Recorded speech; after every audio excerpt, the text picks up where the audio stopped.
What's up, everybody, and welcome to the Wednesday NBA edition of the Chop Shop. And I'm your host, Head Chopper. And I'm here to take a look at some players that I think are going to be highly owned tonight, that I think you can get away with fading, and some guys I think you can put in their place at lower ownership and hope things break your way in tournaments. And that's how you kind of win them most of the time. So, um, as always, the guys I'm telling you are good to fade here aren't bad players or bad plays at all. It's just that they're going to be highly owned. And on the off chance that something breaks down and doesn't go their way, then you have a big boost in tournaments, especially those really big ones if you faded them. So with that being said, let's get to it. I'm going to go by pricing today, more like some tiers here. Big tier, middle tier, low tier.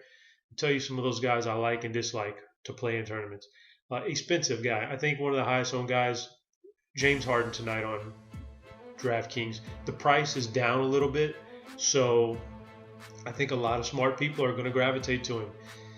It's nearly $1,000 cheaper than the elite salaries that we've seen in the last couple of weeks from Westbrook and Harden and these guys. So a lot of very, very sharp players are going to pick up on that, and they're going to play him, and that's going to trickle down throughout the industry. So James Harden's going to be a very popular play tonight, as well he should be. He's the best player on the slate, bar none. So, but if things don't go right for him, and he's super high owned at this salary, hey, you do yourself a real service by fading him in this game. A guy you can look to play instead, I think Kevin Durant. I don't think Kevin Durant quite has the upside of Harden tonight. But boy, I'd be surprised if Kevin Durant did not end this game with 50 points. So I think that's his floor tonight. The big things I'm looking for Durant here are the spread and the total in this game. I want Golden State players when there's going to be close games. And in this particular case, we've got a 4-point spread and the highest total on the board at 224.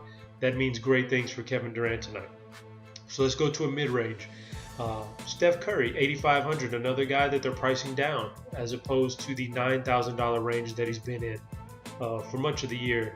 So I think people pick up on that. They see a little discount there and they jump on it.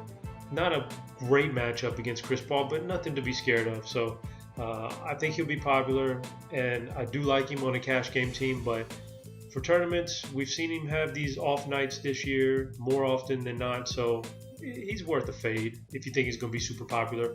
A guy I'd look for a little bit cheaper here. Another nice game, though, Paul George from Indiana. He's taking on Phoenix. Phoenix allows 13% more production to small forwards than the league average. That's a top 3 or top 4 number right there as far as good matchups for small forwards. So Paul George is in a good matchup tonight with a bad defensive team, and he's back from injury, and he's going to be playing more and more minutes as the time goes on. So I like Paul George tonight. I think he's a good play. I think he could get just as many as Steph Curry, if not more. And if things break your way, he can get you a 50 spot. So let's go to some cheaper options now.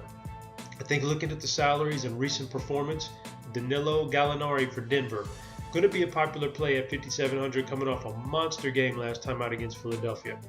So where are we going to go tonight? How about we save even more money here in the low range and go with his teammate, Jusuf Nurkic.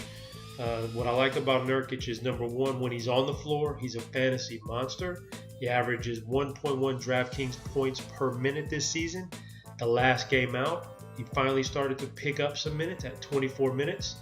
So hopefully that keeps on chugging along there and he gets at least 24 minutes tonight.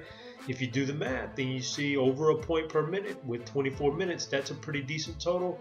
And in this matchup, they're going to need him to come in and defend another starting center who's a very good offensive player. So maybe he gets even more than 24. Maybe he creeps up around the 30-minute mark. That could mean 35 to 40 fantasy points for this guy. So that's what you're hoping for. You're hoping to strike lightning in a bottle with the minutes here.